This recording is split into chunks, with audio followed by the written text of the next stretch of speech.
Sports on Tap Detroit, brought to you by Tap and Barrel Grill, the Realtors of the Joe Wright Group, Jason Stiltner of Flagstar Bank, Baldman Entertainment. Good evening, ladies and gentlemen. I need all of you to stop what you're doing and listen. We are tonight's entertainment. We're here to fuck shit up. Sports the way it should be. Nothing sugar-coated, we loaded with all the information you wanted. From legends to prospects, nothing's off limits. Chris and Joe be taking on all topics with no stopping. They keep it rolling and going and ball hopping at a rate that's hard stopping. With news that's jaw dropping, they're getting it in. Sports Center competition, man, they in it to win. This ain't a fluke, from Carolina to Duke, from MSU to Michigan. You'll know if you listening, if you ain't, you missing it. All the excitement, they shock like a thundercloud and ride with lightning. Get it together, you know ain't nobody better. Bring heat than cold weather. You better put on a sweater, you better just let it go and all come and attack. Sit back, relax, let's tell them it's on tap. We'll do it live. Fuck it.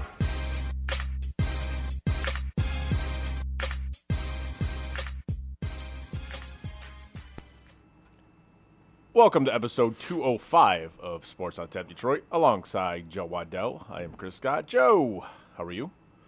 I am good. How are you? You know, just living the nightmare like every other day. Yeah. Day to day. I was going to say that was kind of a lie. I'm not great right now. Got a lot of things that I'm not great about, but I'm here. We're going to talk sports. Yes. This is one of the better parts of my weeks. Yes. So let's do it. Yes, let's do it. I don't know if there's anything in particular you want to jump into first, or No, I know you had a couple topics. I mean, we're kind of grasping at straws right now. Thin right now. It's a little thin right now. I mean, Yes. We could talk a bunch of baseball and hockey, and we would lose a lot of. Not that we have a ton of listeners, but we have enough, and we don't want to lose some of those. But we're going to talk some of that stuff. We're going to talk NHL playoffs a little bit. We're going to talk a little bit of NBA playoffs with the Pistons moving on. We're going to talk some Tigers, and like you mentioned, Scooble's out for months. At least I see 2 to 3 months. I see 4 to 6 months. Who knows? He's out for the entire year and just going to get paid next year. And I saw some dipshit blame him throwing like 40 pitches at the World Baseball Classic. Oh, as to Jesus. why. It's like, oh, my Lord. Yeah, that's why. Yep. This dude has a history of arm issues, so I'm not very shocked that this happened. No. I mean, I guess it's a plus that it's not Tommy John surgery. Which, to be honest with you, the odds of that coming in his career are pretty good. Yes. Because most starting pitchers that are relied upon as heavily as guys like him are end up needing Tommy John at some point. I feel like he's already had it. I don't think he has. Google that. I want to say I'm going to. I want to say he's already had Tommy John. Really? Yes. I could be way wrong on that. That's why I want to. This is why we need Stat Girl, because she would have looked this up like in 2 seconds. Yes. But yeah, guys like that, when they have a history of arm issues, that tends, to be a thing.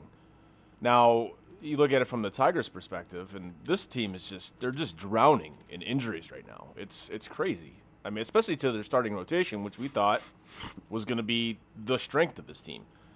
Scooble's out for months. Troy Melton, obviously not, he was a bullpen guy, but still kind of an important part of your bullpen. He's out, apparently on the 60-day IL, so he's pretty much done for. So Scooble has had Tommy John. Yeah, that's what I thought. So he had it all the way back in 2016 when he was in college. Yeah. That's what I thought. Yep. And then it says here he had a flexor tendon issue. He had surgery in 2022. Yep. Missed some time due to a flexor tendon repair. He's had some elbow issues over the years. Yeah, it's not ideal. No. Like, I understand the whole bet on yourself thing. Yes. This might be a case where maybe not the best of ideas. We'll see how it plays out, but I'm never against players betting on themselves, right? I'm not either. But if you can get the sometimes it does. Sometimes it bites you in the ass. Sometimes it does, man. Don't get me wrong. He's still going to get paid regardless. Of course. but I don't necessarily know if he's going to get that payday that Scott Boras is going to be looking for. I mean, because any team can just look at him and be like, "Are you serious?" Well, at this point, after having more surgery, if he doesn't come back after the surgery and just be lights out, there's going to be some questions there, and he's not going to get what he was going to get. Well, also you got to look at it from the team perspective, because, like I was just saying, this team has a ton of injuries. Again, especially with their starting rotation, just with their pitching staff in general. So, Framber Valdez is going to have to be like lights out, right? So I'm just looking at their injuries right now, just to their rotation. You know, Troy Melton, he's out. He's on the 60-day DL. Verlander, who the hell knows when he's coming back, and he's 43 freaking years old. Will Vest, out. Jackson Jobs, obviously, they said the expected return is August. We'll see if that plays out. But again, he's coming back from Tommy John surgery. Right. It takes a while to come back from that, right? Bo Brisky, out. Expected return late May. So that might be huge. We'll see if they can get that guy back. Casey Mize, he's out. You know, it's like so many guys on this team that are just injured. So Reese Olson, he's done for the year. He's not coming back till next season. But there's so many guys. They're going to have to tread water, like flat out. They're going to have to tread. And thankfully for them, the American League is a disaster besides like the Yankees, right? So that might actually be a possibility of them kind of treading water here, hovering around 500, maybe a few games under it, whatever, fine. And then we'll kind of see where we're at around the All-Star break and say, okay, this is what we're going to do here. Yeah. Fine. See, you know, when Scooble gets back, kind of see what's going on with that. You know, it's a crapshoot right now. Nobody knows. But again, luckily, they play in an absolutely terrible, terrible league right now. So, although Kansas City has really come on gangbusters, man. They have. They've won 8 of their last 10. They just won yesterday against the Guardians. Yeah. They're kind of surprising. What were they? They were like 8-17 in their first 25, and now they're 8-2 in their last 10. This kind of gets to my point though. Like if the Tigers kind of fall off here because of injuries, who's to say when they get their guys back healthy that they can't go on a run? Oh no, they could. They absolutely could. That's what I'm saying. You kind of hover around, don't fall too far back. And then kind of see what happens. You know, like I said, after the All-Star break, you know, kind of. They've got to try to tread enough water right now. They do to at least stay close enough that when they get their players back from injury and they get some of these guys, and they're not all going to come back at the same time, right? No, I mean, they're gonna filter in as they get healthy. They're going to need to stay close enough where it's at least within an arm's length for them to make up that difference. But the biggest thing moving forward is just that bullpen. That bullpen is so bad. It's so bad. Like the game, even yesterday. I know it was like a pitching chaos game, so it was basically just bullpen guys the entirety of it. But you see they got up. It's like, okay, cool. And then the bullpen just absolutely shits the bed. Again, they've lost. By my count, I say they've lost because of the bullpen at the very least 5 games because their bullpen is that bad. That is an issue that they have like the capital to fix this. Yeah. They do. If they need, you know, some legit bullpen arms, they can do this. I don't think they're going to. I think they're just gonna kind of see how it plays out and whatever. But they might be able to get a cheap bullpen arm or two closer to the trade deadline. Right. I think anything you go to do now screams of desperation that you weren't prepared for this to start the season because we're so fresh in this. Like if you were to try to trade somebody now, it screams of desperation, and they're gonna rape you on the trade. You know what I mean? Like that's the thing though. They're not gonna be able to trade with anybody in the American League because everybody's they're bad and everybody's bunched up. You're all bunched up. You have no idea. Everyone has a shot. Yeah, everybody does. So you're not gonna be able to trade within the American League. National League is a bit of a different story. You got like the NL Central. We thought was gonna be a terrible division. I believe everybody in that division is over 500. Yes, I believe they are. But it's kind of funny. We look at the NL East and the teams that we said were going to be bad. Mets went Mets. The Phillies, at least I said I didn't think they were going to be very good. Now they got, after they fired their manager, they've gotten, they're starting to get back on track here with Don Mattingly taking over. But, okay, Braves. I said the Braves are going to win that division, and they look every bit of it right now. The Braves look really, really good.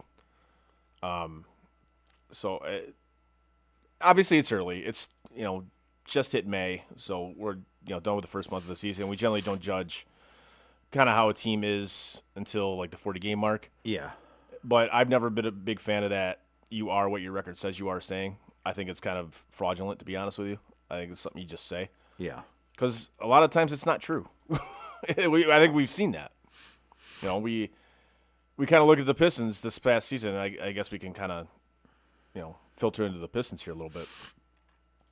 Going into that series against Orlando, and everything I had heard and read that said that it wasn't a very good matchup for them, right? Yeah. And for the first 4 games of that series, it wasn't a very good matchup. And that's what you look at the record this season. They were 60-win team, which is all well and good, but again, that whole saying is you are what your record says you are. I find it to be complete bullshit. Yeah. Well, again with Orlando, they were not what their record said they were. No. And if Wagner doesn't go down, I think Orlando wins that series. I'm going to tell you, I would guarantee Orlando wins that series if Wagner doesn't go down.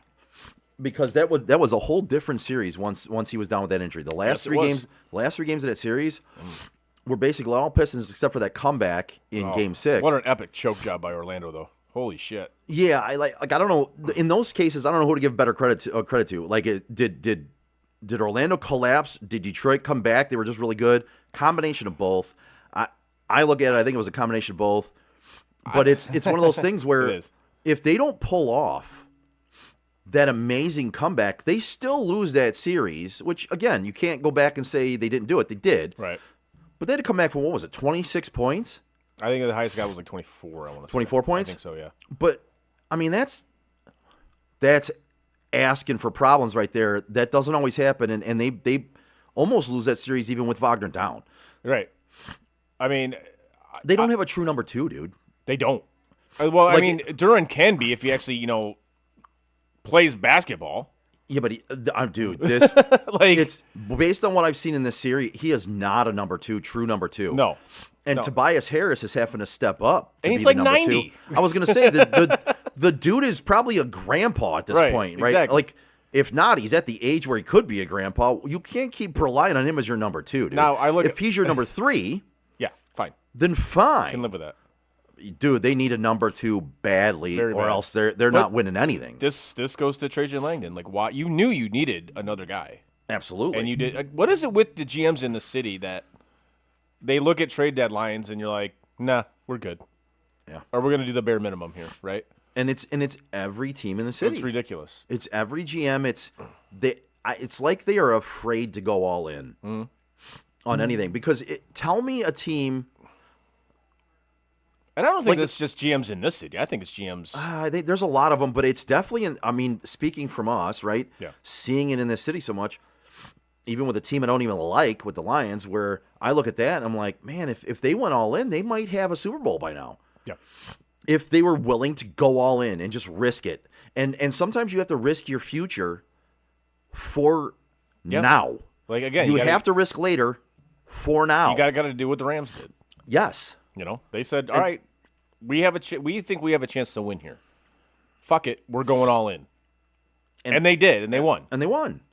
Great. And they've actually had a pretty good team since then. They went through a rebuild. Yeah.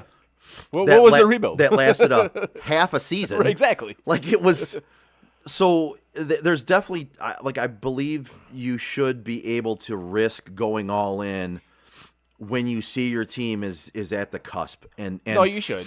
I'm not saying the Tigers at the cusp, but they've made the playoffs the last couple of years. Yeah. Their GM should be willing to risk a few things here to try to put them over the hump and have them be competitive.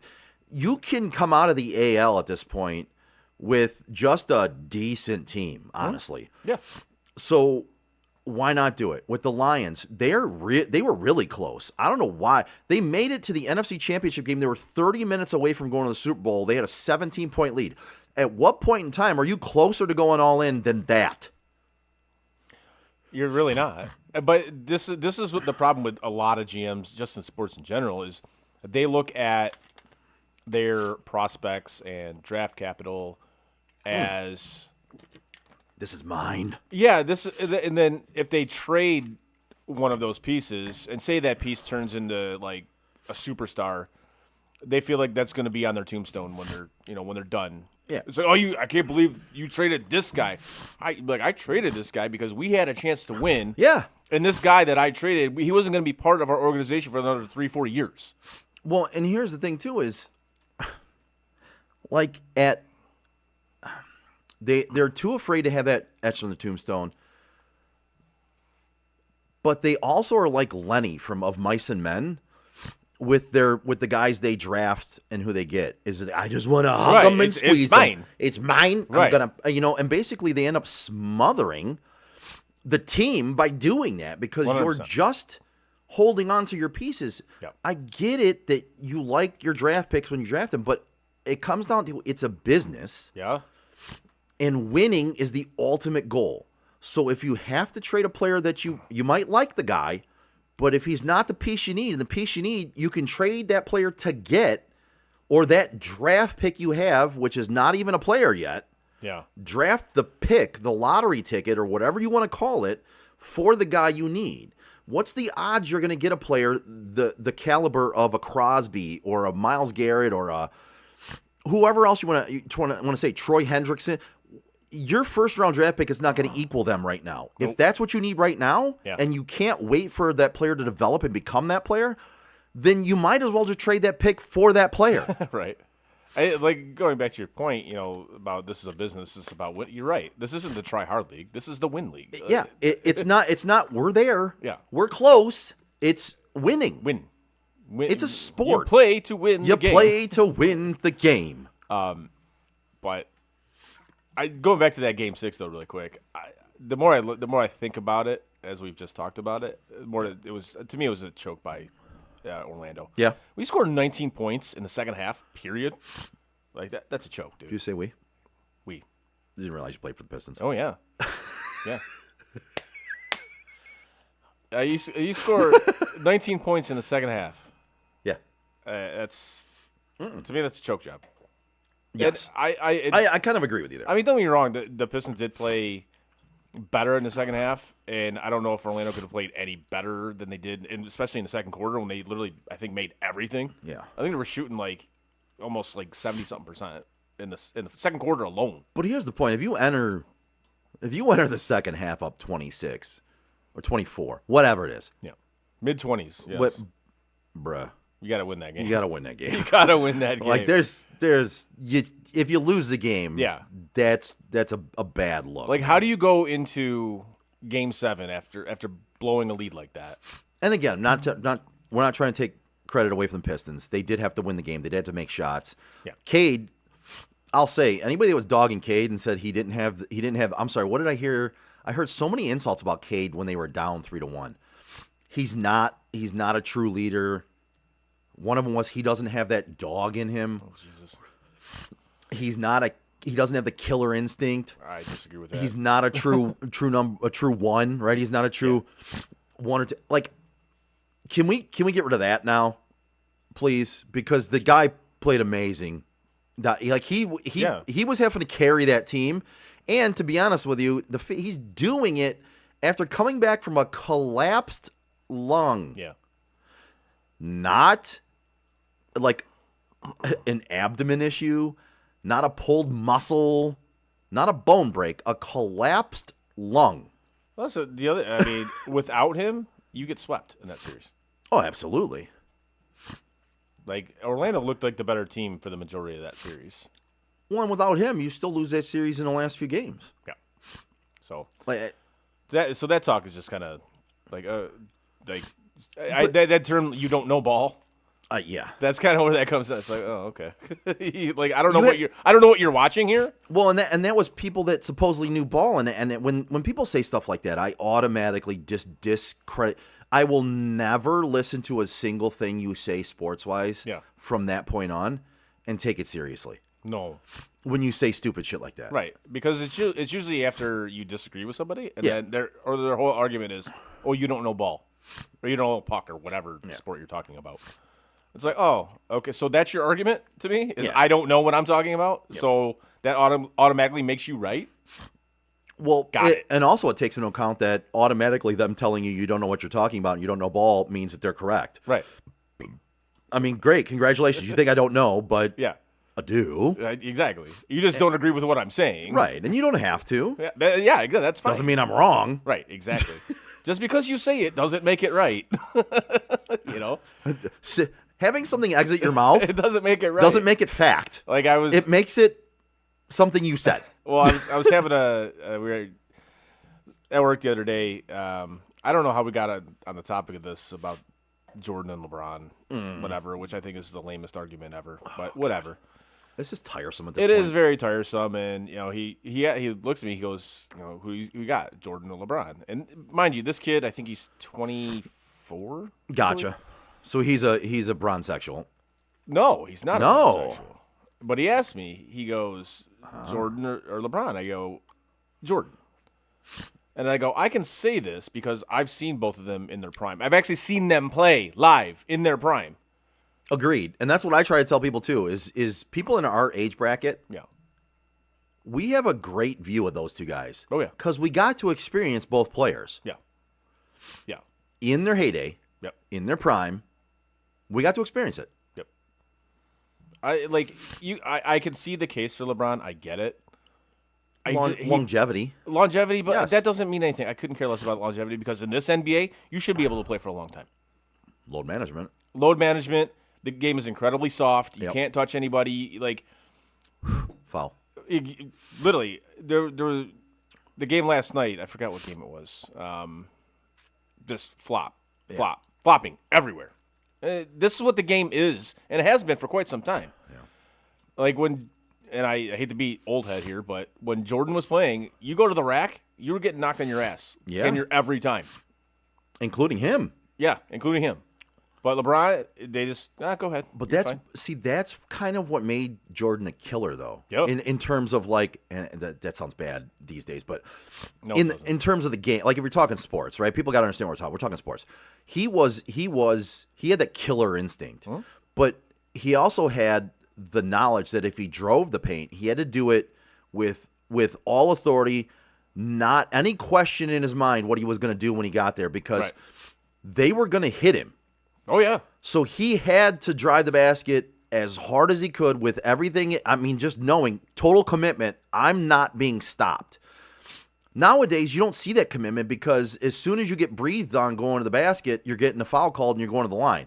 So at that point in time, they they haven't developed that killer. I'm just going to take this to the hoop. I don't care what you do. I'm going through you. Yeah. Jordan had that because it was a rougher game. It was. Like you It was could definitely- hit it people, was a and far they more did. Yeah, it was a far more physical game than it is now. It's not even close. And anybody that wants to say that that's false, that's not true. Again, you don't know ball. Like, I'm sorry. Well, let's talk. And, It's a different game. No, and going back to Cade for a second, Cade has flaws in his game. Oh, of course So he anybody does, that says he has flaws in his game, I'll take you seriously and say yes, he does. Mm-hmm. Saying he doesn't have the killer instinct and he doesn't have that dog in him and he's not a true leader, that's wrong. Saying he needs to get better at breaking double teams Yes. and getting to the basket or getting an open shot or getting a pass off. Yeah, absolutely. There's parts of his game he needs to work on. Yes, but it's not that. And looking back though with Jordan, I mean, he had to develop every aspect of his game. You had to get stronger. You had to get tougher as well. Yep. You know who doesn't have to work at every aspect of their game? I don't. Please tell me. Jason Stiltner from Flexstar Bank. Thanks. If you're a homeowner or looking to be a first-time homebuyer, give Jason Stiltner, Senior Loan Officer at Flagstar Bank, a call today at 248-752-3631. Jason has great mortgage programs for first-time homebuyers, including down payment assistance options and excellent interest rates. Again, give my guy, Jason Stiltner from Flagstar Bank, a call today at 248-752-3631 and get the excellent service you deserve. Flagstar Bank, Equal Housing Lender, member FDIC, and MLS number 27546. Happy Chinooka. Happy Chinooka. All right, so we go from the NBA playoffs. Do you to- like how I served it back up to you so we weren't playing the whole switch around game? I was Yes. like, fuck this. I don't feel like doing this game today. Very well done. So we move from the NBA playoffs to the Stanley Cup playoffs as we move into the second round here. Edmonton's gone, which some people found that shocking. I didn't, per se. You're like, I didn't. No, because you look at that team the entire season, they were mid, we'll say, like the entirety of the season. That whole division was mid, and even McDavid said it himself. He goes, "We weren't very good like this entire season," and he wasn't wrong. I don't know what that front office is doing when it comes to making that team better. Like, you traded a goalie that got you to 2 straight Stanley Cup Finals for a goalie that's worse and had a bigger cap hit. Okay, what? Like, if I'm Connor McDavid, and this is why he only signed a 2-year extension, and I don't blame him. You got to look at that going, what in the hell are we doing here? And even Leon Draisaitl, he basically ripped into the front office. He goes, "We're not good. Like, I don't know what they get. Something needs to happen here. We need to be better, flat out." He ripped him in the after the season press conference. I loved it. I loved everything he said because he was honest. Yeah. And I know like reporters like to rip athletes when they're honest. "Oh, I can't believe you said that. You should just stick to playing and shut up and dribble and blah blah blah, or shut up and skate or whatever." But then we rip them when they're actually honest, right? Yeah. So, well, what do you want? Do you want them to shut up and just stick to their thing or stay in their lane, or do you want them to actually be honest? I like when they're honest. Now, sometimes they say stupid shit. Yes. Yeah, I was gonna say I have no problem with anybody being honest with what their truth is, right? I mean, it's fine. Be honest. Yeah. I mean, coming from you and I, we would be fucking hypocrites if we said we weren't okay with people being honest. I mean, we're honest to a fault sometimes, right? Sometimes, yes. Yeah, I'm fine with people being honest. Do I put a lot of weight in what athletes say about politics or world management or anything like that, or actors for that matter? No. Hell no. You can say what you want to. I don't have to care or listen to it. No. And let's face it, a lot of those people, I'm sorry, have a very skewed outlook on the world because you are out of touch. You're part of the 1%ers, man. Most of them, at least, are making way more money than the average person like us. They don't have the same problems. They don't relate to the same stuff. Right. I mean, speak your truth. Be honest. The truth as you see it. Right, which is fine. Right. I don't have a problem with that. I'm not going to tell you to shut the hell up and play sports or shut the hell up and just be an actor, but I also don't have to pay attention to it. Exactly. But getting back into the playoffs, so Anaheim takes out the Edmonton Oilers, which, again, team's not very good. You play a lot of hockey lately. All right, the past few years. I can understand. Vegas takes out Utah. Utah, they could have won that series. That just looked like a team that's just not ready for primetime yet. Yeah. They had a few games where they probably should have won, and Vegas kind of has that experience, winning the Stanley Cup a few years ago. So they kind of got that experience. All right, Vegas moves on. I'm still not very impressed by them, but, hey, it is what it is. Colorado just looks like an absolute wagon. That was, out of the first round series, that was probably the biggest mismatch to me, was them going up against the Kings. By the way, I saw something. The Leafs won the NHL draft lottery. No, they didn't. Oh, there's literally. I'm looking. It just says it right here. It's an article. That hasn't even. Did it even start yet? I don't know. I'm just. It's literally an article that popped up for me here. It says Maple Leafs win 2026 NHL draft lottery. No way. That's not true. Yeah, I don't know what the hell this is. Sorry, it just popped up. It started like a half an hour ago. But if that is in fact the case, the amount of people will say that's fucking rigged is hilarious to me. Yep, they won. They won They got the first fucking didn't. Yep, that's what it says. Oh, I gotta go to the Twitter.com on this and find out. Anyways. Yeah, sorry. I'm reading it here it's actually on the score. It popped up for me as we were sitting here talking. Are you fucking kidding me? They actually got the first overall fucking pick. They entered the lottery with an 8.5% chance of landing the top pick. You've got to be fucking kidding me. I can't believe they got number 1. San Jose's 2 and Vancouver's 3 right now. Vancouver could only fall as far as 3. So they were going to be in the top 3 regardless. That's fucking amazing to me. The Maple Leafs got the number 1 overall pick. Yep. They did. Oh my God. I'm glad we could break the news here. I think again, let the conspiracy theories start because it's, oh my God, it was like that was the thing. It was As a Leafs fan, how do you feel about this? Are you fucking pumped or what? I'm not sure. Do you know if there's a true number one out there? There is a true number one out there. There's a couple of true number ones out there. Okay. The issue I have with it is where the team is at currently because they need a lot of help. Okay. They need to get younger and faster on the blue line. I mean, having the number one overall pick is better than having it helps, but 4, 5, or 6, right? But we kind of talk about it. Yeah, you have the number one overall pick. Great. Is he going to help you right now? I mean, in the NHL, no, probably not. Unless you're like Macklin Celebrini or kind of Bedard or usually it'll be the quickest. Usually will be the next season. Yeah, they'll at least have one season playing in the minors, right? I mean, am I wrong on that one? It's usually at least one season. Generally, yes. Yeah. So yeah, I mean, you're talking not exactly next season, but again, I'll be honest. You'd have to tell me who the top players are in the NHL draft this year. Kevin McKenna is generally considered like number one. Okay. Like he started playing in the CHL. I want to say he played in Medicine Hat, I believe. Okay. Which is Alberta. And then this past season he went to Penn State. Okay. But there's a lot of flaws in his game. He's a winger, first of all, which is like, okay, you're a winger, great. Right. Doesn't play center at all. If he was a center, I'd be like, hell yeah. Yeah. Boom. Number one with a bullet. Wouldn't even think twice about it. Right. But because he's a winger, wingers are kind of like running backs. Yeah. You're like, okay, yeah, you're good.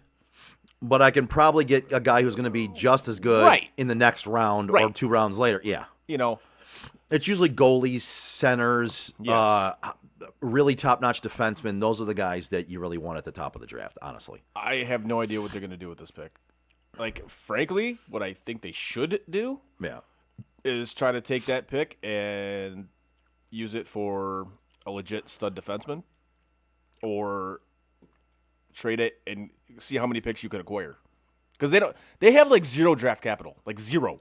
Yeah. Because of this past 9-year run where them making the playoffs, they've traded pretty much every asset that they have to try to make a run to the Stanley Cup, which obviously, as we talked about, at the beginning of the show, is like, yeah, you got a chance to win, you do what you got to do. Yeah. But at some point, that check comes rolling in, that that tab comes rolling in, you got to pay it, right? Now, does this help in what they're trying to do here, and their retool, as they're calling it, because they're not going to rebuild. The ownership won't let that happen. They're going to retool from everything I hear. Obviously, having the number 1 overall pick, that helps because you can do some things with that. Yeah. You can obviously take whomever you want, cool, or you can flex it and be like, okay, who wants number 1, and what are you willing to give up for it? Yeah. So I'm curious to see where they go. I just can't believe they got number 1. That's fucking amazing to me that they got number 1. There was talk that because what would have happened is if they didn't land in the top 5, they would have given whatever pick it was after that. They would have given it to Boston because of a trade they made last year. Yep. Brad Treliving, who was the GM at the time, decided we're going to make this because he's an idiot. It's one of the reasons. Probably the biggest reason he got fired was because of this trade. Is he traded for Brandon Carlo, but he gave up a first round pick, which was only top 5 protected. Yeah. Which is, why don't you make a top 10, you fucking idiot? But no, he made a top 5. So if the Leafs didn't get into the top 5, depending on where they finished, Boston would have gotten that pick. But obviously, they got number 1, so they get to keep it. Right. Now, next year, and I think the year after, they have to give up picks to Philadelphia and somebody else. I don't remember who it is. For trades that they made last year. Right. So they're still kind of fucked here in terms of draft picks. Right. But I'm curious to see what they do with it. It's cool. I mean, it's the second time since they drafted Matthews that they got number 1. So, So I'm curious to see how that works out, but I'll have to check in on that later. Anyways, we move on. Yeah, sorry. That breaking news kind of That was breaking through news. the show. I'm glad we could have. I'm glad we could have that happen while we record here. Back to the Stanley Cup playoffs. I forgot where I was even at because you totally threw me off with this. Yeah, I'm a prick. No, I'm glad you did. Thank you. I thought you were totally kidding me. No, I was just reading. Honestly, it just popped up, and I was like, "Oh." I thought you were absolutely kidding me. I'm like, no way, because everything leading up to today was, they had I think like a 28% chance just to get into the top 5. It's like, okay, all right, but to get number 1, I completely thought you were fucking with me, but. Well, Frank text. Let's see, what time is it right now? Actually, 2 minutes ago. Yeah. He said, "Leafs get McKenna? What bullshit."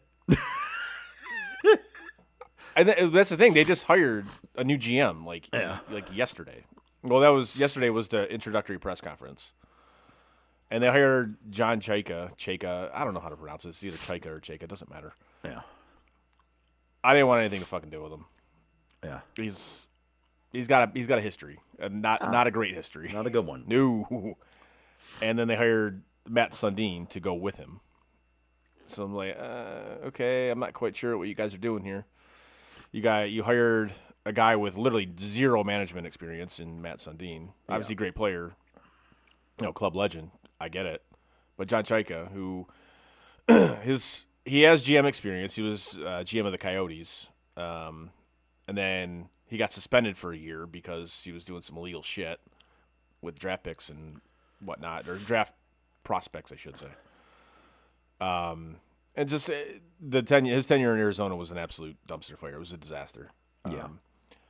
And he hasn't been in the league in 5 years.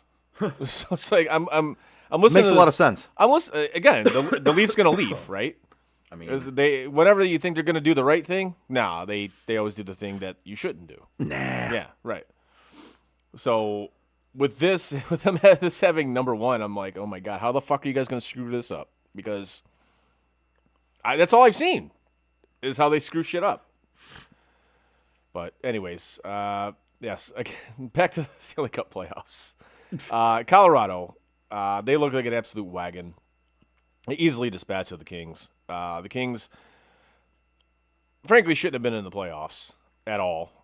This is the issue with Gary Bettman's playoff format, because if you actually look at their record, there were plenty of teams that had a better record than they did, but they played in the worst division in hockey, so they somehow got in. Great. So this is why I was kind of saying before the show started that I think the NBA playoffs, especially the first round, was better than the Stanley Cup playoffs this year. Well, and I'll take your word for that, because I really only watched some of the Pistons games, because I don't care about the NBA, so I'm not watching it. I have watched the NHL playoffs more. Yeah, so have I, obviously. I just enjoy it more. So I was surprised to hear you say that the NBA playoffs were better. I mean, you had, I think, 2 sweeps. You had Colorado taking out LA. You had Carolina taking out Ottawa. Yeah. Now, granted, that Carolina-Ottawa series was solid, but it wasn't great by any means. It wasn't very physical. Yeah. It's like, okay. Besides, like, it was a fight in game 1, like at the start of it, and like that was like really and that was it. That was pretty much it, right? I think you only had 1 game 7, which yes, it was the Lightning and the Canadiens, and that was by far the best series out of all of them. Like that series, you want to talk about an evenly matched series? That was an evenly matched series. Every game was decided by a goal. Went to game 7. That's what you want to see in a playoff series, right? Yep. 2 evenly matched teams, and they were, and it was awesome. That was a great series. But all the other series, I'm just kind of looking, I'm just like, I wasn't like, oh my God, this is such a great series, right? Which is usually how I feel about the Stanley Cup playoffs, especially the first round, because this is Gary Bettman's whole thing. Is he's so proud that the Stanley Cup playoffs is the best first round out of all the playoffs. I'm like, well, sometimes, maybe, sometimes. But I would much rather see, like, let's take the Dallas-Minnesota series, right? Yeah. I would much rather see that series in like the second round or the third round than in the first round. Right. Because those are 2 really good teams, and one of them's going home in the first round. Right. But then you could flip it around and say, well, yeah, it's two really good teams going at it in the first round. I'm like, Right, but then you don't have one of those really good Right. teams for the late. Like you're knocking out one of the better teams Yes. right away. No matter which team wins, you're knocking out like a we better kind of team. saw this with the NCAA tournament. Like, I want to see the best teams later in the tournament play Agreed. each other. Agreed. I want to see the better hockey teams later in the tournament play each other. As the matchups go on, I want the matchups to get better and the teams to Yes. get better. I want it to be the very last two teams in it be the best two teams in it. Yes. And I think everybody would echo that. And I understand that it comes down to, the later the playoffs go, attrition sets in. You're not getting the best version of teams. I can understand that. But attrition sets in for all the teams in the playoffs then. So Right, exactly. the longer Right. you move on, the more ward on you get. Yes, I agree Yeah. with that. But everybody who's there It's good. is good, and Yes. they're wore down just the same. Exactly. So I mean, it's like saying it's like the old argument in football, like, well, it was raining, so that's why this team won. Both teams had to play in it. Both teams had to play in the fucking rain. Exactly. Like it was raining. Yeah. It wasn't raining only when one team had the football. No. Yeah, that argument is just completely dumb when people say But- that. Oh, but the weather. But weather. The farther you get in the playoffs, no matter who it is, no matter what team it is, they're getting beat up and they're getting wore down. Yes. But again, every team that makes it that far in the playoffs is equally as wore down pretty much. So Yep. same thing. Yes, I concur with this. You know who is not worn down? And is I'm gonna- always at the top of their game? Absolutely. The Joe Wright Group. That's right. Whether you're buying or selling your home, now's the time to take advantage of having the expertise of 3 real estate agents for the price of 1 on your side. Make the right move with the right group, the Joe Wright Group. Give Craig Joe Wright, Mike Bush, and Shane Wilson a call today at 248-535-4750 to fulfill all of your real estate needs. Yeah. What's going to be great is because at work I tend to listen to a lot of Canadian sports radio. Yeah. Because I obviously want to hear about the Leafs, and there's a show in Vancouver I listen to a lot too, just because it's actually a really good show. Yeah. Like they're how they do the show. It's actually really fun. It's kind of like how we do the show. It's Okay. Yeah, it's quite Very- entertaining. Very loose with the Oh format. yeah, oh yeah. It's Like very- no formatting at all. Yeah, they just kind of do their thing. I mean, they script some stuff out, just but 'cause Yeah. you got it for a 3-hour radio show. You kind of have to do that, but Yeah. it's funny to listen to. It's great. Their back and forth is really good. So like tomorrow morning, like I generally started off listening to Toronto sports radio, so I'm curious to see how they're going to react to this. I think it's going to be great. They're going to be like, "How the hell did we get number 1?" And then Vancouver. around 9 o'clock, I go to Vancouver sports radio, and they're going to be pissed. They're going to be really They're going to be pissed. so mad because they hate the Maple Leafs. They Yeah. hate Toronto. Period. They're going to be so mad, so fucking mad. And the Vancouver Canucks. They've been around since I believe the early 70s. I want to say, or mid to late 70s, somewhere in there. Anyways, they've never in their franchise history have had the number 1 overall pick. Never. Really? No. Never had it. And this is the year this year they finished dead last. And it wasn't even close. How far dead last they finished. Yeah. So we're getting number 1. We have the odds, we have the best odds to get number 1. It's going to happen. We're going to get number 1. No. You didn't even get number 2. You got number 3. Yeah, Vancouver Canucks. They've been the Vancouver Canucks since 1945 in the PCHL. Yeah. They entered the NHL in 1970 as the Vancouver Canucks. yeah. So 1970, exactly. Yeah. I figured I'd do a little appreciate stat that. look up for you. Appreciate that. But it's just funny to me that, I mean, they were like, we're going to get number 1, but they were also, and this is why I like these guys, because they're realists. Yeah. He like, the one guy, he likes to say the Canucks are part of the sad club, which he puts like, the Canucks are in the sad club, like the Buffalo Sabres are in the sad club. Teams that just don't win, like they never win. Like the Buffalo Bills are in the sad club. Like they just never win. Of course. The Cubbies used to be there. The Cubbies used to be The there. Red Sox were there for a long right, time. exactly. So when they're talking about this draft pick, they would say it kind of like tongue in cheek, like, "We're gonna get number 1, but it's Vancouver, so we're not gonna get number 1." And now you got number 3. You And didn't now even they get number 2. You got number 3. didn't even get number 2. He got number got 3. number 3. Now the thing with this draft from the scouts and stuff that I listen to is the top 10 of this draft is really good. Like, really good. There's a lot. Do you want me to give you the top 10 of the NHL draft? It's in. I do. All right. So Toronto's a 1. I still can't believe that, but all right. San Jose's 2. Vancouver's 3. Blackhawks are 4. Yeah. Rangers are 5. Yep. Flames are 6. The Kraken are 7. Yeah. The Winnipeg Jets are 8. Panthers are 9. Predators are 10. Okay. See, that was the thing. If The Blues actually have 11 and 15 because 15's from Detroit. okay, So they have 11 and 15. I think that was the thing they were talking about. Like, if the Leafs or the Panthers got number 1 overall, that was going to be the thing. Like, conspiracy theory, frozen envelope, or whatever. Weighted ping pong balls, whatever you want to call it. Conspiracy theory, of course, that Toronto or Tampa or Florida would get number 1 overall. By the way, I just have to say this too. Looking at the NHL playoffs as we've been looking at it, I still can't get used to seeing the Utah Mammoth. Yeah. That's just a fucking weird one. Every time I see it, I'm just like, You think What? you think they should have stuck with Utah Hockey Club? no. Okay. But it's just a weird. Like, I gotta get used to it. I'm not used to it yet. And for me, it's not even like when the Golden Knights or even the Kraken. Like, this is a weirder one for me, and I don't know why. I'm having trouble looking at the Utah Mammoth and thinking that's an NHL team and not Yeah. like a fucking minor league hockey But like team. that, like not only is that an NHL team, they're going to be like really good here shortly. Like, Right. Really, But again, expansion and those teams like the. but it's not expansion. Well, all right. Well, yeah, but didn't they get extra? Didn't they get anything extra out of moving or anything? They didn't. Oh, No, but when they were in Arizona, that's pretty much all they did was just stack draft picks. yeah. That's like all they I mean, did. true. Because they couldn't take on any money. But like the Golden Knights were good right away. Yeah, pretty because much. they because they did get all they the got perks hooked from up. it. Yeah, they got hooked up.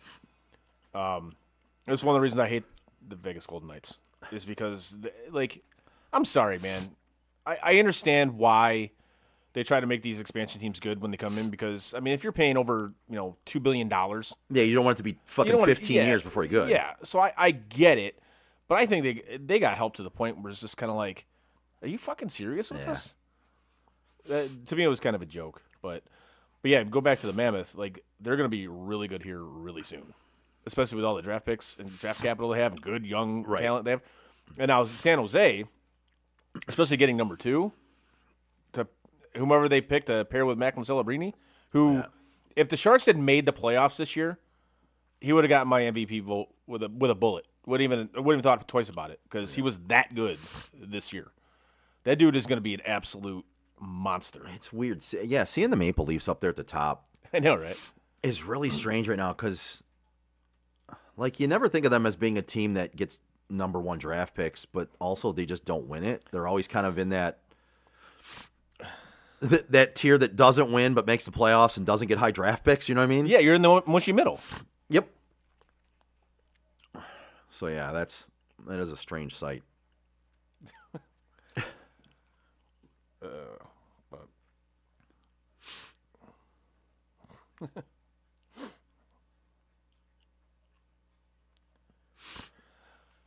I do see that Niagara Falls has joined in on the Montreal Buffalo Oh yeah, thing. Yeah, the Canadian side of the Niagara Falls are blue, white, and red for yeah, Montreal. yeah. And the United States side Is is yellow, blue, and white. Is yellow, just yellow and blue Oh, okay, for the Sabres. got it. Well, that's cool. That's fun. I can't wait till that series starts. That series is going to be electric, man. Yep. That series is going to be a lot of fun to watch. Which I'm surprised they haven't started yet, but I don't know. Like Minnesota and Colorado after tonight, they have like a 4-day break, which is weird. Alicia just said Eric is making me watch the draft order. Good. Well, and we announced it here for you. so- Alicia, it builds character. Yep.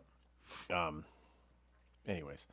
All right, so I do have a little something here. I got Yeah. NFL Power Rankings 2026. Ooh. Who got better, I think it's called. Or which teams improved this offseason. Okay. But before that, I do have a Grind My Gears. Hold on.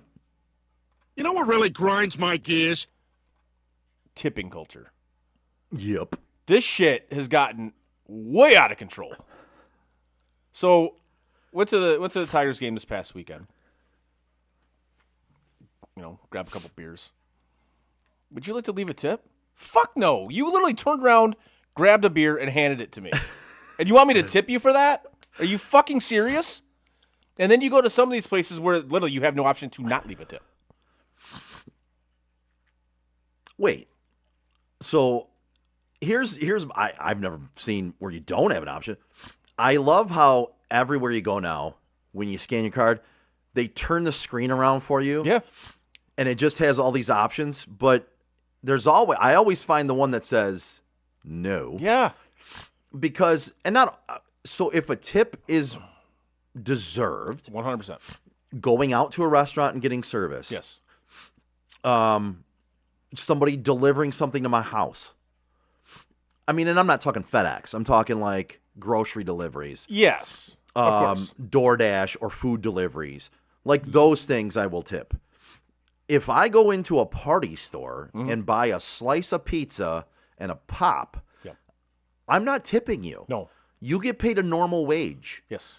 I will tip where in the service industry where they don't necessarily get a full normal hourly wage, right? Delivery drivers who deliver food to your house and who deliver like groceries or cooked food from restaurants, they rely on those those tips. They right? do, but I hate that they rely on that. I don't disagree with that, but again, I get it in there and I will tip there because you are doing me a service. You are. I will tip you for it. Right.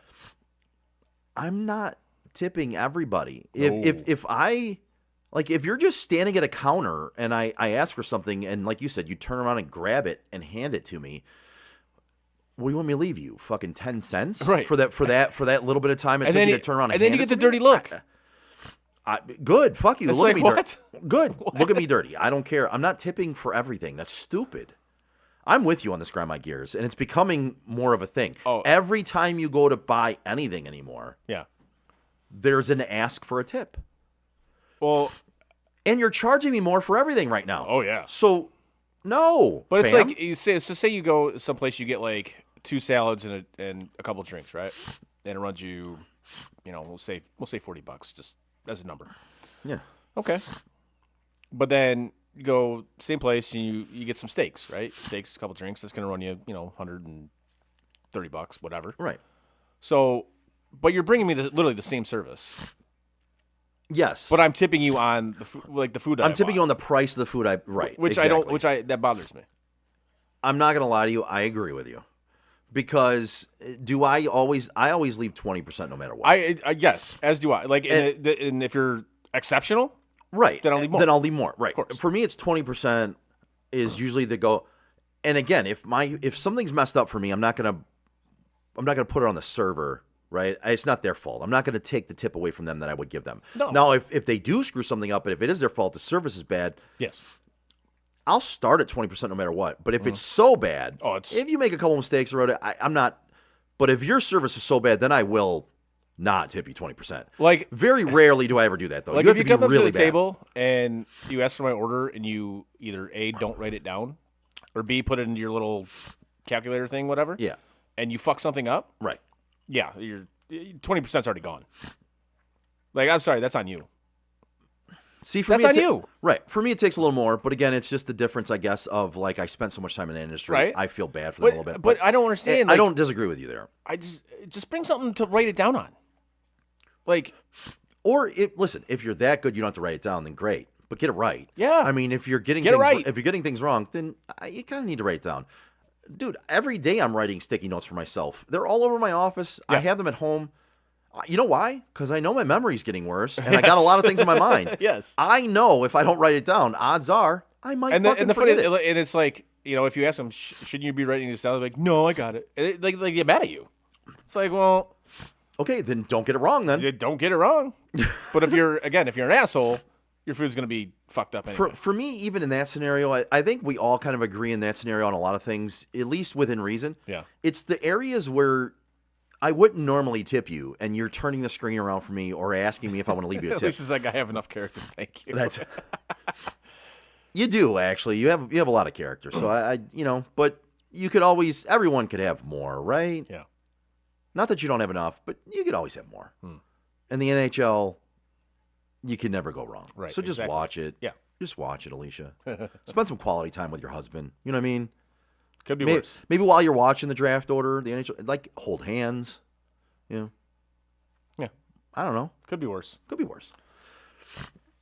But yeah, back to this tip thing. And then you see like on social media, like they'll post, like a restaurant will post, like, if you can't afford this, you shouldn't be here. Yeah. Really? Listen. If I can pay for my meal, yeah, then I should be able to eat there, right? I would agree with that for the most part. If you don't have anything to leave the server, I think that's wrong. If you just go there with enough money for your food and nothing else, Yeah. knowing that the servers, it's the world we live in, whether we agree with it or not, they do not get a normal hourly wage for the most part. If you go there and you Why know i- for sure now, you can't since you've tip, been in this industry, why is that?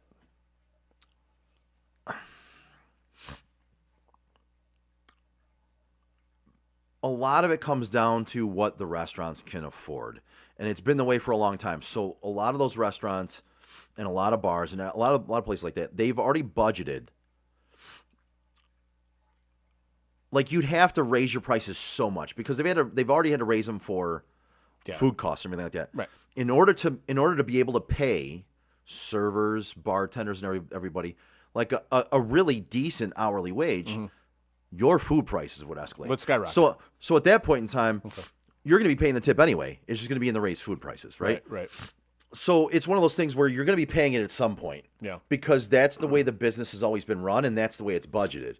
If you end up flipping that, great, but you're going to end up paying that amount for a tip in the food prices now because the bar, the restaurant, whatever it is, the business now has to pay their employees more.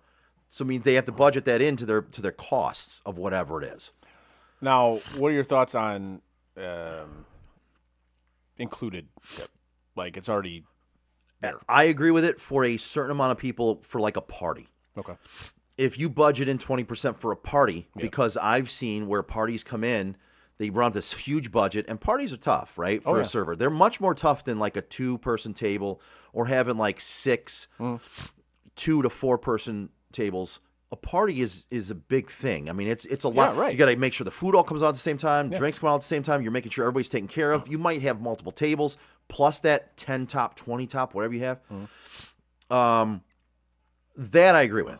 If you charge a certain percentage for a tip there for gratuity there, because you've been stiffed or your server's been stiffed on doing everything for these parties and being really great, and yet they still get left a 5% tip or like not a lot, like they get screwed.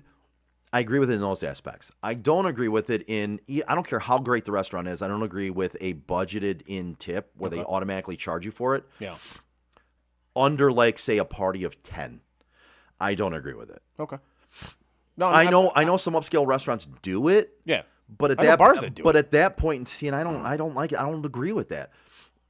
If you do that, that's what your server's getting from me, basically. If you're already charging me for gratuity, I'm not leaving I'm not leaving anymore. Yeah, it gives you like the extra options. Unless what you're charging me is less than 20%. In that case, I might leave the difference for the server, but I'm not leaving the whole 20% then if you're charging me for that. All right, so say you're out with a group of, I don't know, say like 6 people, right?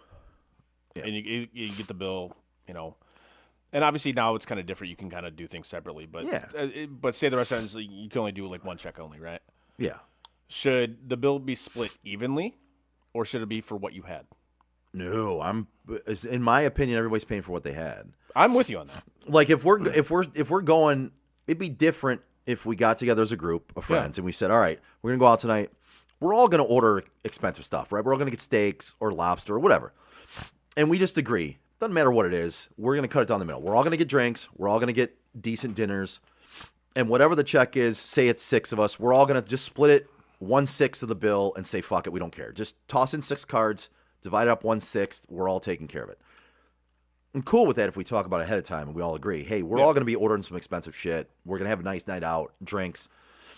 And we all agree that's the case. Right. But if we get there and I only feel like eating a fucking salad. Yeah. And you're getting a goddamn porterhouse. Exactly. No, I'm not paying for your porterhouse. No, exactly. I'm sorry, I'm not. I see Unless that- we've agreed ahead of time and we Yeah. all agree, like, hey, let's just do that. Cool. And I'm also a giving person. If anybody needs anything, Yeah. I'll pay for meals while I'm out. I'll pay for drinks while I'm out. I do that anyway. But I'm also not cool with just one person getting screwed over for everybody else's expensive shit. Like, you order steak, Eric orders lobster, Frank orders chicken tenders, Yeah. and I order a steak.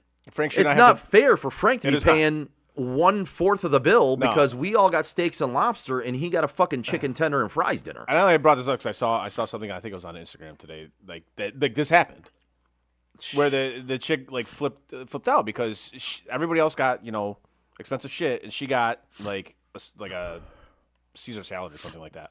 Or like a fucking panini sandwich or Yeah, something. You know what I mean? and then No. and the bill came, and like, well, you owe to make everything even, Yeah, and the she's fuck- like, no, The fuck I do. it's like, no, I'm paying for what I got, Yep. and I have no issue with that. Zero. You should None. absolutely pay for what you got. I have zero issue with that. So I don't know. I saw that, And I'd be in an argumentative mood if you told me you agreed with the side that said she owed. Fuck you. No. No. Why should I have to pay for your fucking food? Why am I subsidizing your expensive Exactly. taste when I didn't get that? Exactly. So, anyways, I wouldn't expect somebody else to pay for my expensive dinner. no, certainly not. But I mean, now you can do it where I can split checks. Yes, obviously, Which but- most places can do that, or most places have no. But I issue have with it, seen the other Yeah. where and I saw a video. It was a couple years ago, I think. I did see a video of that as well. There was like a huge argument at a restaurant that got filmed by multiple different people. That's another grind my gears. All this About- filming shit. Yeah. Good God, man. Yeah, can we stop? Sorry. Go on. No, you're good, man. I agree with you. And I have a kid, and so I take way more pictures and I film way more than I used to. But I'll be honest with you, I did it way more when she was younger. I've kind of gotten myself out of it because I felt like I was missing too many things and being in the moment. Yeah. As opposed to I'm recording it so I have the visuals of her doing this later on in life. Yeah. Which there's a happy medium there. You know what I mean? Like, you can take a couple pictures, a couple videos of things you do, but like, you don't have to be absorbed in your phone watching things through your phone. Yeah. Like people at concerts recording the entire concert. God. Dude, put your phone down and watch the concert you paid there to be at. If you wanted to watch it on a phone, you could have told somebody else that was there to send you the video of it. Or you can log into YouTube and see a Yeah. concert that band already did that was filmed. Like Stop. nobody's gonna watch your stupid video of a concert you're at. Nobody. If you record it for yourself later on, that's on you. But it's also on you that you're literally living through your phone instead of putting your phone down and being in the moment of being there and Like enjoying these- what you these- spent your money these people on. that literally record like everything they do, like especially when they're on dates and shit like that. What's wrong with you? That's the social media aspect we Fuck is live in wrong right with now, and I don't relate to it. Everyone wants to become a YouTube sensation or a fucking social media influencer, and they think by recording every move they make, that's going to happen. They're going to get paid a lot of money because their life is so interesting. I got news for you. It isn't. It isn't that fucking interesting. We don't fucking care. No, but I'm glad you brought up concerts because I've been seeing the rounds lately that a lot of these concerts that were supposed to happen this summer are canceling Oh, because nobody's buying fucking tickets. because everything's so fucking expensive. Like you're charging. Let me get this straight. You want to have like a tour, okay? But you're charging like $150 for shitty fucking seats. And you think in this economy people are gonna fucking pay that? Again, you talk about like these. There's a reason why I don't go to as many concerts as I used yeah. to. But there's a reason. Like we talked about these athletes and celebrities, how they're incredibly out of touch. Mm-hmm. Boom. And I'll be honest with you, some of it is these ticket places, right? Mhm. Like, and some of it is the bands or the artists as well. Yep. That's why I have an appreciation for bands or artists who are pushing to set limits for their tickets. Yeah.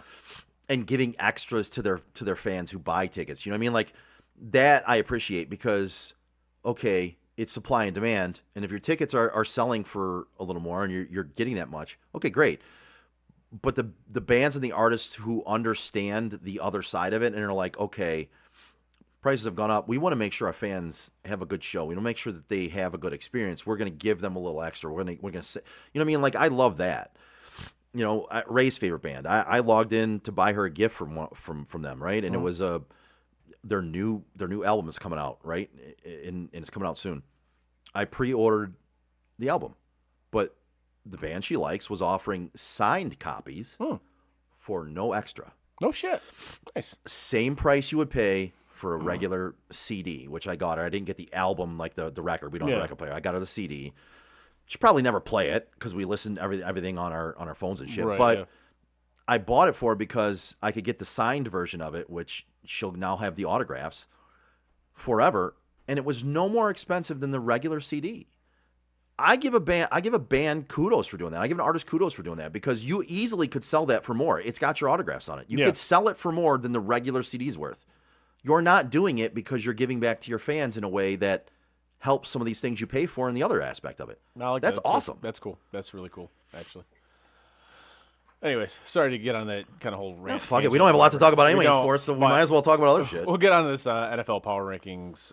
Who got, what is it called again? Which teams improved this offseason? So, None. Well, it starts off with the Seattle Seahawks because obviously they are defending Super Bowl champions. It says way too early ranking, number 1. Most improved position, guard. Okay. Would you? I could read this. Who is that? The Seahawks. I don't really see how they got worse. I mean, yeah, they lost Kenneth Walker, but I don't necessarily see how they got worse. No. I think No. they're gonna be good again, like flat out. Number 2, the Los Angeles Rams. Way too early ranking, 3. Most improved position, cornerback, and I would have to agree with that. You traded for Trent McDuffie and you signed Jalen Watson to 3-year deals. Cool. Yeah. All right. I dig it. Yeah. Number 3, Denver Broncos. Way too early ranking, 4. Most improved position, wide receiver. Yeah, you go out and get Jalen Waddle, which the Bills should have done. Yes. But I'll be honest with you, I do like their offseason. I think the Broncos, the Broncos are going to be tough this year, man. They're going to be improved. I think so. I think they're going to be. I think another year of Bo Nix being in the offense. Sean Payton is an offensive guru. He will find ways. Yeah. And their defense is going to be good again. Yes, and I'm trying to. Right now I'm blanking, but I believe they drafted another running back as well. Mm-hmm. And I'm gonna look that up here real quick. Okay. But they did draft another running back that I think will complement because they have J.K. Dobbins, right? He gets injured once a year. Yep. And then they have R.J. Harvey, who last year they were, even when Dobbins went down, they were very hesitant to put him in a lead back role. And based on what Sean Payton has done with him, I don't believe Sean Payton thinks he's a lead back, and he's more of like a scat back type H-back, right, which is more of a receiving back, very shifty, not doing the up-the-middle runs, not running it up the gut on 3rd and 1. You know what I mean? Like, not doing any of that. And I'm going to look and see who they drafted. But, yeah, that they're going to be improved next year. I like that one, that ranking. Number 4, Buffalo Bills. Way too early ranking, 5. Most improved position, safety. Obviously during the draft, you see every fan base's Twitter just going ape shit. Like, what the fuck is this guy doing? I can't believe what the fuck they're doing. Fire this GM into the sun, etc., whatever. Yeah. I really like what the Bills did. Because one of their biggest issues over the past 3-4 years is lack of depth.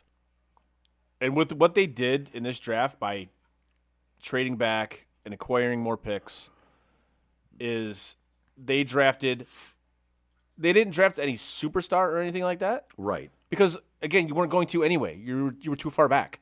It didn't even matter. Nope. They drafted depth, and especially depth at positions that they seem to have a lot of issues keeping players healthy at, secondary players. Oh, by the way, I just found him.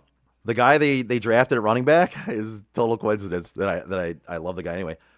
So out of Washington, Jonah Coleman. Remember I told you he was the running back far down the list that I really liked. Does it look like I don't? You don't remember that draft night? No, fuck okay, no. well, fuck you then. Jonah Coleman out of Washington. They drafted him in the 4th round. Yeah. And honestly, he's a lead back to me. Okay. I think that's a great draft pick by them. Right. We will move on, but I was looking that up. Figured I'd jump in and at least share. 5. Philadelphia Eagles, way too early ranking, 8th. Most improved position, tight end. I'm not sure what's going on with the Eagles, man. Obviously, they're going to get rid of A.J. Brown.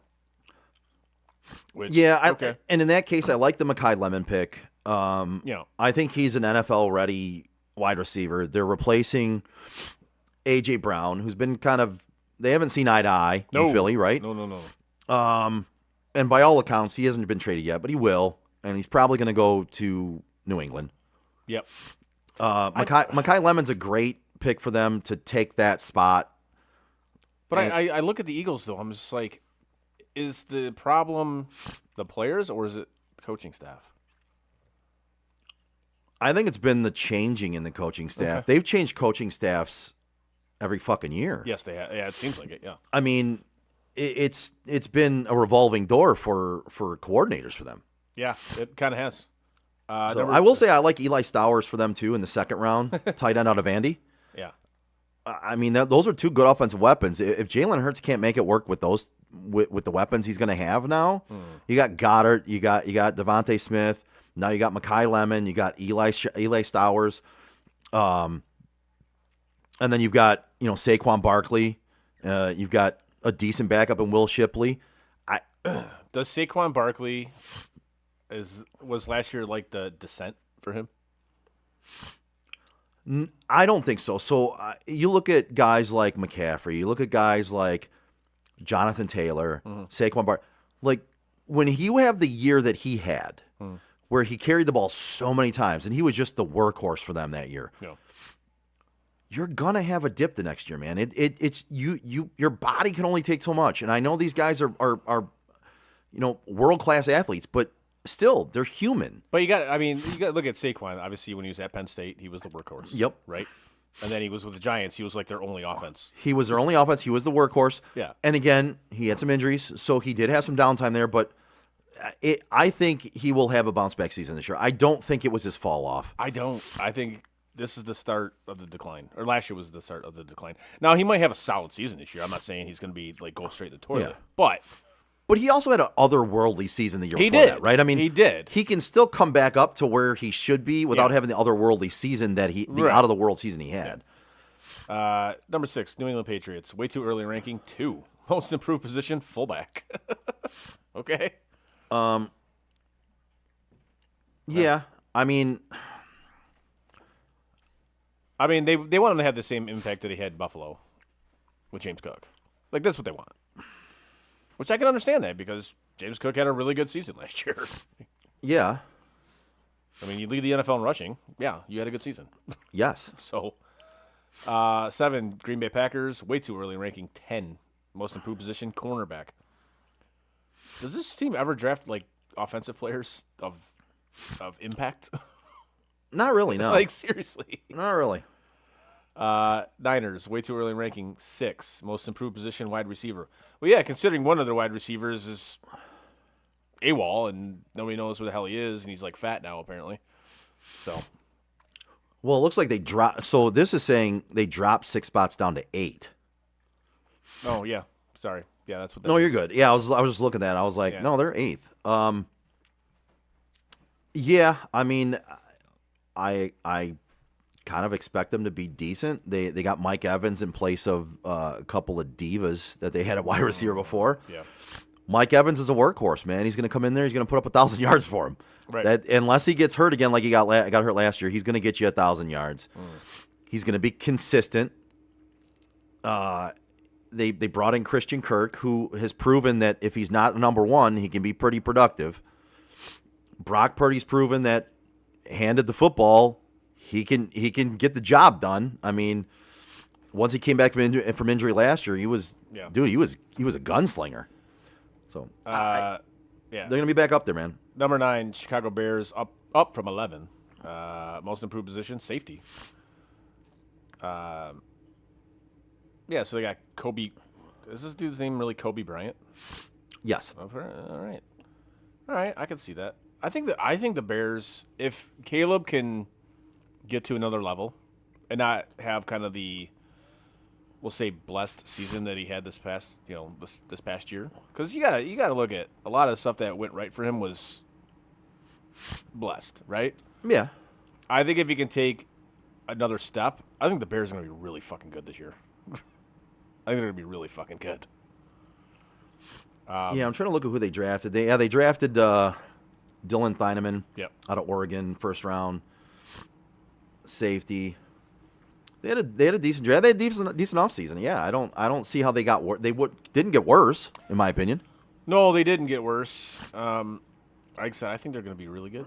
I really do. Number 10, Baltimore Ravens. Way too early. Up from 14. Most improved position, edge. We talked about it during the draft show. I think that was the en vogue position this year, was edge. I feel like every time I looked at the draft, somebody was drafting edge, edge, Yep. edge. Which is cool. All right. Especially, getting Trey Hendrickson in free agency after the Max Crosby thing. God, was that a friggin' debacle? Yeah. Number 11, Detroit Lions, down from number 7. What? Most improved position, offensive tackle. With Blake Miller. Yeah, they drafted him in the first round with Blake Miller. Yeah. I also like their second round pick, Derek Moore out of Michigan, edge. Lions fans did not like it. But I don't understand why, though. They've been begging that team to get another edge Yeah. opposite Hutch. They went out and got a guy who, by all accounts, pretty good athlete, Yeah. pretty good player. Now you're not happy about it? It's I Lions. don't. This is what I'm talking about. I Like every don't fan base is like, fire this guy into the sun, etc. Bullshit. know. Yeah. Number 12, Kansas City Chiefs. They stayed at 12. Most improved position, running back. Yeah, I'd say so. You got Kenneth Walker, Murray DeMarcado, and Emmett Johnson. Yeah, Kenneth Walker is going to make that team leaps and bounds better, dude. I mean, he was hindered in Seattle by them drafting Charbonnet. Yep. And never really got the full-time role. But when you look at if you look at the more detailed numbers, right? If you dive into them, Kenneth Walker was actually a more efficient, better running back. He just didn't get they divided it up, which is kind of the way the NFL goes these days. If he's getting 60 to 70% instead of like 50-50 or 55, Yep. actually more towards the 70 to 75% range as opposed to another running back. Dude, he's gonna have a great year for them, and they're gonna. I mean, they're gonna be good again. I mean, I don't see how that doesn't make them better. Dude, this Minnesota-Colorado series is just like, all right, you know what? Defense optional. We're gonna play 80s hockey. I love it. I mean, first game of the series was 9-6. Yeah, they're 3 minutes in now. It's 1-1. It's crazy, too. Yep. But that's just it. These are two really good teams. So, 13, Houston Texans. They stayed at 13. Most improved position, defensive tackle. They re-signed Sheldon Rankins. And Dude, they got Cade McDonald in the second round, man, Yep. and that's a great pick. that defense for is going to be scary good again. Yep. It really is. And now if C.J. Stroud can, get his shit together, and them. Yeah. I think Well, he's gonna- and in the first round, they actually drafted an offensive lineman. Let's see if they keep him. how about that? Hopefully, they don't trade him before the first game. 14, L.A. Chargers, up from 15, most improved position, center. They signed Tyler Biadasz. I think that's how you pronounce that. That was a typical Harbaugh draft. You knew kind of exactly what Yeah. he was going to do. 15, Jaguars. They went down from number 9. Yep. Most improved position, cornerback. Travis Hunter, if he can come back healthy. And hopefully they don't try to do this, you're going to play both ways bullshit anymore, because it's too much. Yeah. You can't do it. It's too much, man. We tried saying this before he even got drafted. We're like, no, this isn't going to work. He's going to get hurt. And, of course, he fucking did. 16, Dallas Cowboys, up from 18, most improved position, safety. I look at the Cowboys and I'm like, maybe. Are they good? Are they bad? I have no fucking idea. Did you hear what happened with them on draft day? I did not. All right, so on draft day, Yeah. they were looking to trade with the Cleveland Browns. Did they go after Vontae Mack? No. They were going after Caleb Downs. Yeah. Okay. Didn't Vontae Mack also play for Ohio State? He did. In the movie? He did. So, close. Yeah. They were trying to trade Cleveland. They wanted their 9th pick. Did somebody call Jerry Jones a pancake-eating motherfucker? No, but I wish they did. That would have been great. The 9th and the 24th pick for the 12th and 20th pick. Okay. And then like a random 5th rounder thrown in Yeah. to draft Caleb Downs. Meanwhile, they actually made a better deal shortly after that when the Browns said no. And they traded to the 11th pick and got Caleb Downs. And they only traded their next pick, which was the first round. One first rounder is all they traded. Yeah. And then one or two other picks. So they actually got a better deal and waited and got him later than if they would have made the trade with the Browns. Nice. Just some knowledge. That's something. 17, Cincinnati Bengals, down from 16. Most improved position, defensive tackle. This should read most improved position, offensive line, but of course they didn't. Did they really even address the offensive line in the draft? So they drafted a center in the 4th round. Oh, okay. And then also a center in the 6th round. They did not draft any other offensive linemen. And you wonder why Joe Burrow wants to leave so bad. They did draft an edge rusher in the 2nd round. Lord, man. And a corner in the 3rd round. And a wide receiver in the 4th. And a tight end in the 7th. And then a defensive tackle in the 7th. Terrible. 18, Tampa Bay Buccaneers, down from 17. Most improved position, edge. Crazy. I love that pick of Ruben Bain. That Ruben Bain pick that is phenomenal. I love that pick. Drafting by them. Yep. Letting a guy, and I say letting because it's not like they had any skill to it, but they let the guy fall to him. And they took the best player on the board at that point in time, despite any other things you could say about that player. Ruben Bain Jr.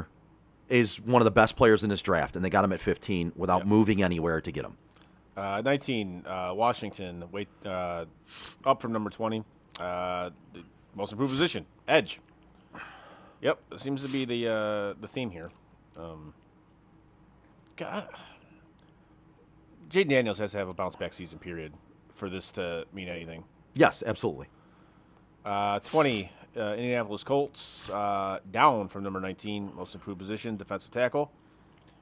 Again, this comes down to kind of the quarterback. Does Daniel Jones come back from his injury and continues the play that he had before he got hurt? I have some breaking news. Anthony Richardson did show up for voluntary minicamps. Was he in shape? I don't know. He probably quit on the team. Can he read a defense? No, but he Then he definitely quit on his team halfway through the first practice. I don't know that for sure, but that's a dude I wouldn't want on my Hell team. no. Period. I wouldn't want him anywhere near my team. I would not want that dude in the locker room one fucking bit. I'm like, you can't read a fucking defense and you quit. Yeah. Like, why are you here? The quitting on the team thing for me. Oh, yeah, 100%, is the yes. end. You might be able to learn how to read defense. I mean, at this point in time, you're in the NFL. You should probably know that, but you can learn that. That's something you can learn.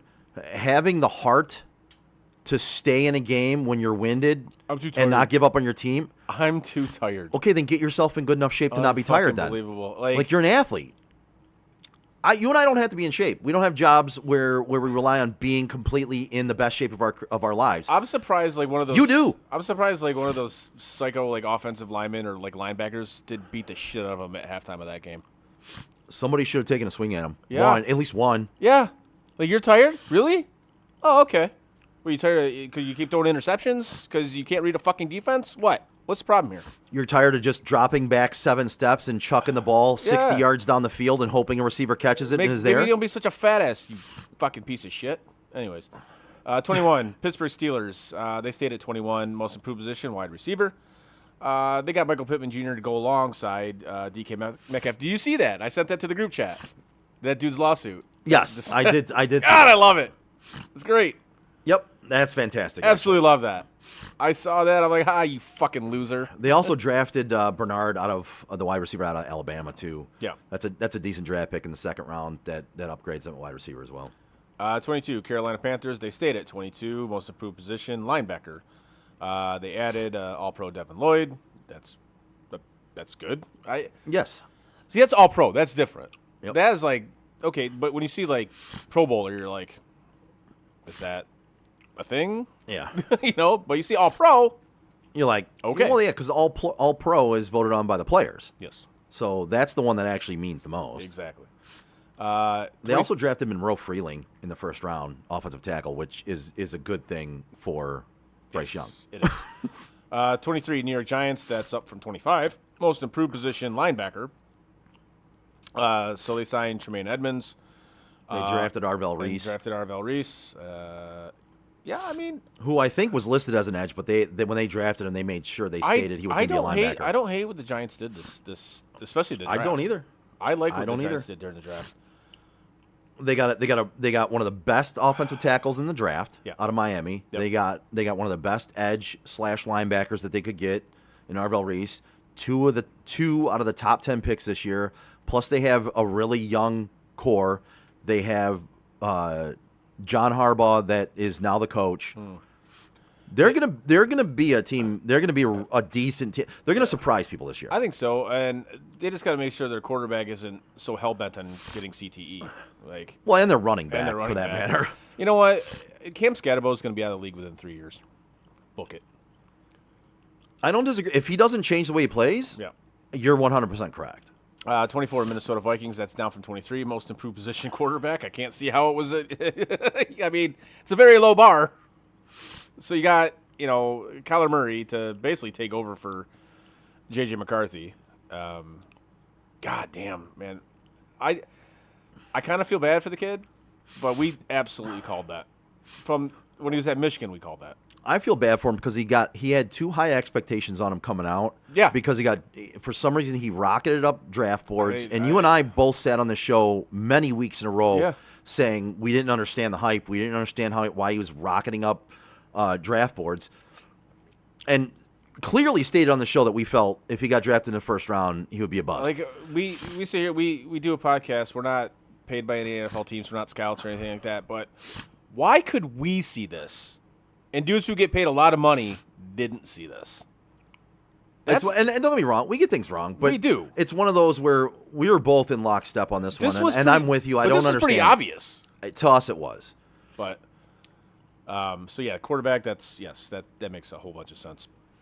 25 New Orleans Saints. That's up from 26. Most improved position, wide receiver.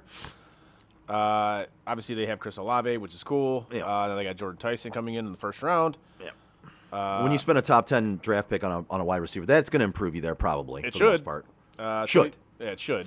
26. That's 2-1 Colorado. Dude. They scored again. First one to 10 wins. 26 Atlanta Falcons. Down from 24. Most improved position, wide receiver. Drake London will be back, right? Darnell Mooney should be back, correct? Should be. Should be. Ray McLeod. Yeah, I mean they're getting the guy back. They're getting their guys back, Yep. which is a good thing. 27 Tennessee Titans. They stayed at 27. Most improved position, wide receiver. Agreed, because now They drafted a top 5 wide receiver. they did. They got to get Cam Ward some guys to throw the ball to, which would be nice.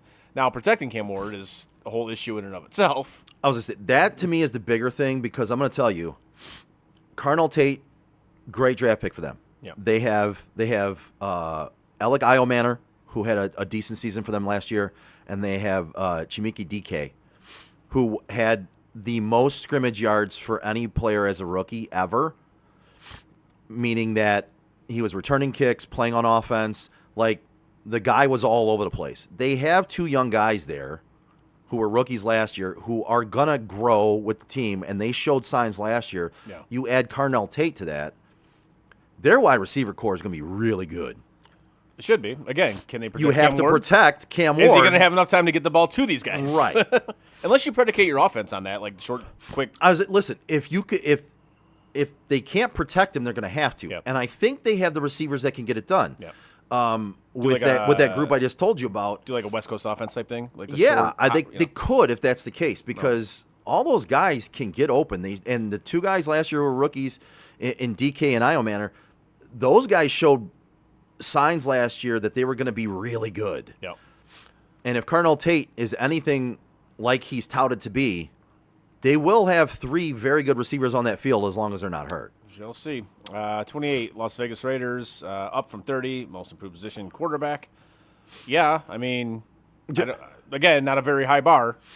You drafted number 1 quarterback You drafted- overall. and then you brought in the corpse of Kirk Cousins, which again, that dude's agent 1,000,000% belongs in the Hall of Fame. 1,000,000%. No doubt. 29, Arizona Cardinals, down from 28, most improved position running back. They signed Tyler Algier free agency. So now Bijan Robinson in Atlanta is actually going to be able to, here, you're the guy now. Right. Here's the thing, though. Here's the thing, though. Tyler Algier, that dude has a case. He might be able to sue the NFL. I think they're trying to block him because even though Arizona signed him, guess who they drafted in the first round? Jeremiah Love. Right. Fucking that dude cannot buy a starting job in this league because they signed him to be the starting running back and then drafted the starter instead. And did he sign before the draft? Yes. Yeah, Yes. I'd be kind of upset about And they that, got James Conner, Yeah. and Oh, they got yeah. Trey Benson. Jesus. I mean, dude, somebody's out of a job there. Yeah, which, I mean, anybody looking for a solid running back, that And no offense, I don't expect you to know all of that. I just, but No. they have a running back room there that is like, holy shit, dude. What are you gonna do with all these guys? You can't play them all. No. Number 30, Cleveland Browns, up from 32. Hey, how about that? Nailed it, Most improved position, wide receiver. which makes sense. And here's From what I hear, Deshaun's got the inside track to start. That's what I he hear. does. That's what I He hear. does. Listen, their quarterback situation is a fucking mess, dude. We know that. Wait, Shadir's not the answer? None of them on the team are the answer. None of them. But here's the thing I can say, though. If I'm grading just this draft, I'm going to tell you, I think they did a great job in this draft. This is one of the better drafts that I personally have liked from Cleveland. Yeah. And you probably won't remember this if you want to rewatch the show, but Emmanuel McNeil-Warren, the safety out of Toledo. Remember I told you somebody was probably going to draft him in the end of the first round because he's a guy that I thought coming out of a smaller school like Toledo, that guy had everything that you could want out of an NFL safety. I love the fact they got him in the second round. They had 2 picks in the second round, 2 picks in the first. They went after an offensive tackle in Fano, Casey Concepcion, and Denzel Boston, two highly touted wide receivers, one in the first round, one in the second round. Boston was talked about as being a first-round draft pick. Then you get Austin Barber out of Florida, offensive tackle in the third. Bro, those picks right there, none of the rest of them after that have to pan out. And they had 5 more picks after that. I personally, at this point, love their draft. I think they did a great job. Does it translate into wins this year? I don't think so, really, because their quarterback situation's messed up. And I'm not sure if they're going to be able to put all those pieces together without a true quarterback. Mm-hmm. I don't dislike what they did, though. 31, New York Jets. They stayed at 31. I don't know how they didn't go below 32 because it's the fucking Jets, man. I don't know what they're doing. I really don't. So here's the thing, though. I don't even think they know what they're doing. So here's what your team does. A team that needs a lot, right? They drafted David Bailey. A good pick, in my opinion. Yeah. I personally thought there was better players there, but I don't think he's going to be a bad player. I think at edge, I don't hate it. I think I personally would have selected somebody else there. But you get Kenyon Sadiq. You drafted you're the worst team in the league, basically. You drafted a tight end. And you drafted a tight end in the first round. Yep.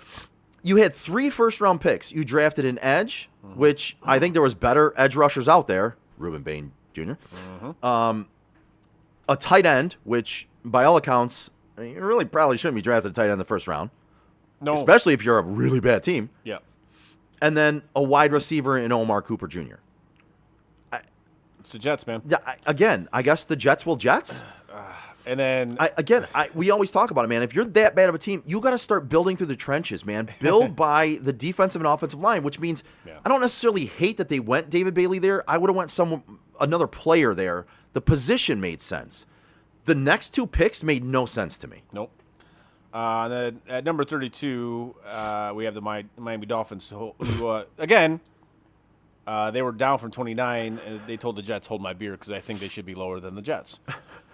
Most improved position, guard, I guess. Taking Caden Proctor and then a late pick on DJ Campbell.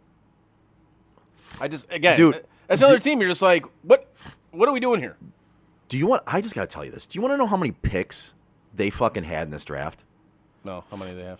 13 draft picks. Okay. They made 13 draft picks in this draft, dude. Okay. At least half those guys aren't making the team. No. Like, they have no hope for this year.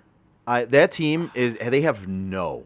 I don't think hope. they have any hope for the next 5 years, to be honest with you. They are just not going to. In my opinion, they're not going to be good. I don't know how they're any good. If they end up being good, I don't know how. And that's the end of that particular thing. All right. Well, we were talking earlier about the NHL playoffs, the NBA playoffs, right? And talking about how the Pistons moved on. Well, if you're looking to go watch any of those games that they're playing, which they're playing right now, so you kind of missed out on going out for this one. But if you're going to go out and watch the Pistons and enjoy it in a crowd atmosphere and not go to the games, go to Tap and Barrel Grill in Shelby Township. They're one of the newest sports bar. God Get there, damn. man. Dude, the screen went blank on me as I was doing it. Use your words. So they're one of the newest sports bars in Metro Detroit. They have an upscale sports bar. They feature over 40 craft beers on tap, handcrafted cocktails, and a delicious scratch-made food menu. They have an amazing patio, which is opening and has been open, voted number 1 in Macomb County by Crain's Detroit Weekly. They have a comfortable feel and attentive staff, and their fine dining food options make it a must-visit spot for sports fans and foodies alike. Whether you're wanting to watch the big game or just looking for a great meal, Tap and Barrel Grill has you covered. Visit them at 50055 Van Dyke Avenue in Shelby Township or go to tapandbarrelgrill.com. It's not his fault he can't read. Perfect. That's a perfect ending. Dude, I hate computers so much. That was really bad. The whole thing, it was up the entire time I was doing the show. It was there. And as I go back over to it to read it, it fucking blanks out and reloads that on me. That might have been your worst read ever. I'm like, God damn, seriously? It reloads as I'm trying to read it? I think that was one of your worst reads ever. It was bad. Yeah. But it is what it is. It is what it They're is. not all winners. No, certainly not. All right. Anything else? No. All right. Give us a like, a share, and a follow on our social media like Facebook, Twitter, Instagram, Twitch, and YouTube. You can find all of our podcasts on your favorite podcast provider. Check out SOTDET.com. Click on shop, buy some stuff, support us. We would appreciate it. While you're there, click on our sponsors, links. Give them a like, a share, and a follow as well. SOTDET.com. On behalf of Chris, I'm Joe. We are Sports on Tap Detroit. See you next Tuesday.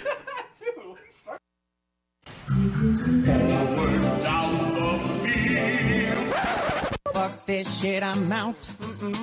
Fuck this shit, I'm out. No thanks. Don't mind me. I'ma just grab my stuff and leave. Excuse me, please. Fuck this shit, I'm out. Nope. Fuck this shit, I'm out. Alright then. I don't know what the fuck just happened, but I don't really care. I'ma get the fuck up out of here. Fuck this shit, I'm out.